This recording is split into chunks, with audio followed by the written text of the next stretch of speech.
Assalamualaikum anak-anak. Waalaikumsalam, Ibu. Gimana kabarnya hari ini? Alhamdulillah baik. Nah, sebelum belajar kita berdoa dulu ya. Coba si Najwa pimpin doanya. Berdoa mulai. Bismillahirrahmanirrahim. Rabbi shrah li sadri wa yassir li amri wahlul 'uqdatam min lisani yafqahul qawli. Rabbi zidni ilman warzuqni fahman. Amin. Nah, selanjutnya di sini Ibu akan memeriksa kehadiran ya. Siapa yang nggak hadir hari ini? Ada Susi, Bu. Kenapa Susi nggak hadir? Dia sakit perut. Oh, sakit perut. Yang lainnya udah sarapan?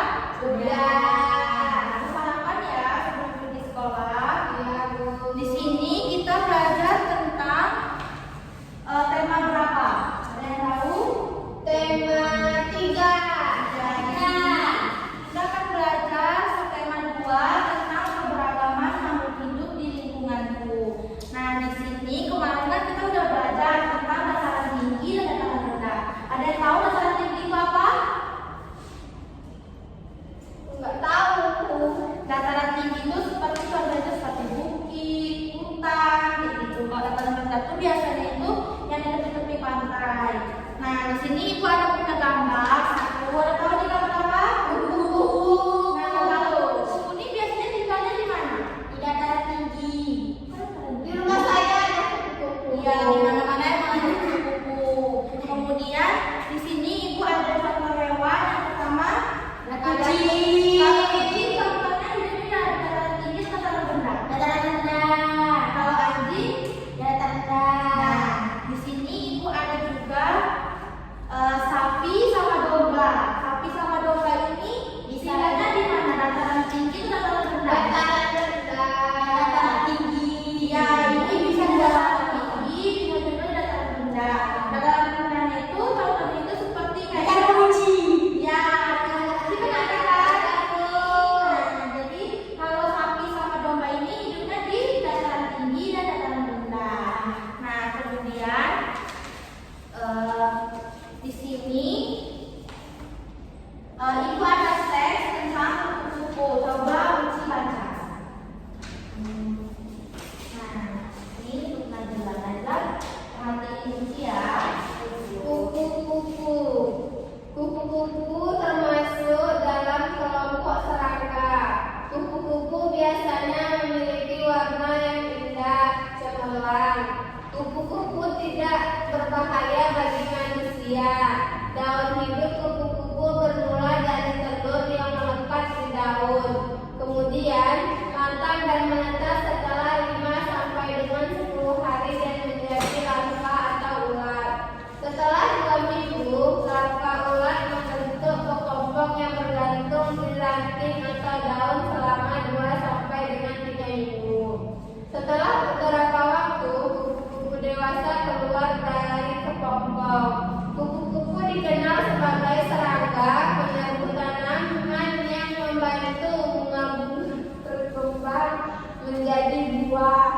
Bagi petani dan orang-orang pada umumnya, kupu-kupu ini sangat bermanfaat untuk membantu penyerbukan tanaman. Ya, Bu. Nah, tadi kan Uci sudah sebutin manfaat kupu-kupu untuk petani. Coba Najla ulangi apa manfaat kupu-kupu bagi petani? Manfaat kupu-kupu bagi petani yaitu membantu penyerbukan tanaman. Nah, di situ kan udah ada manfaat dari kupu-kupu. Nah, kalau manfaat dari sapi itu apa untuk masyarakat? Untuk banyak sawah. Nah, ya, kalau domba ini manfaatnya apa?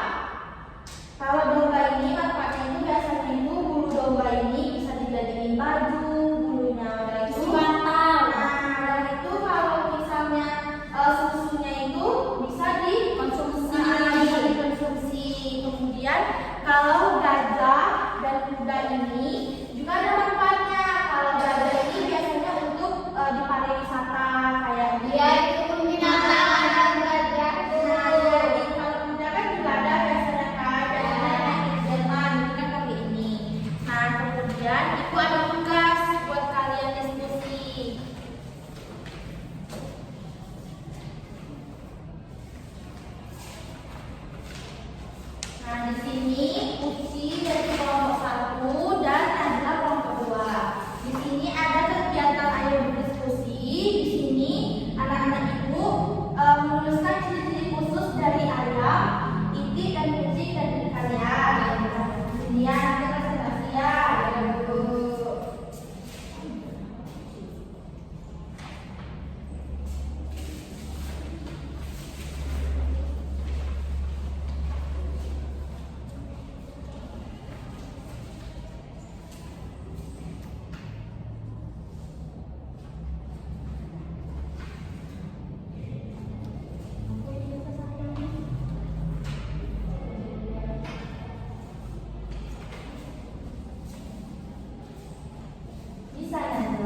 Kerjain sendiri-sendiri ya. Boleh nyontek.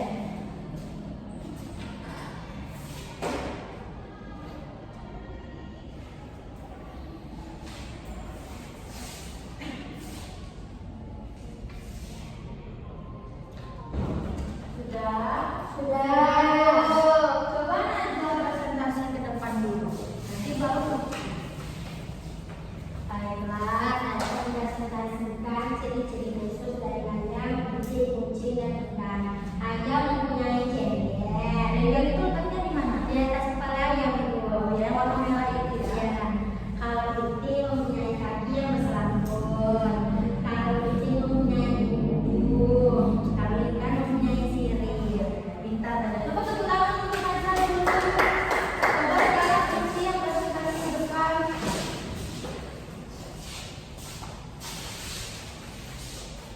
Kami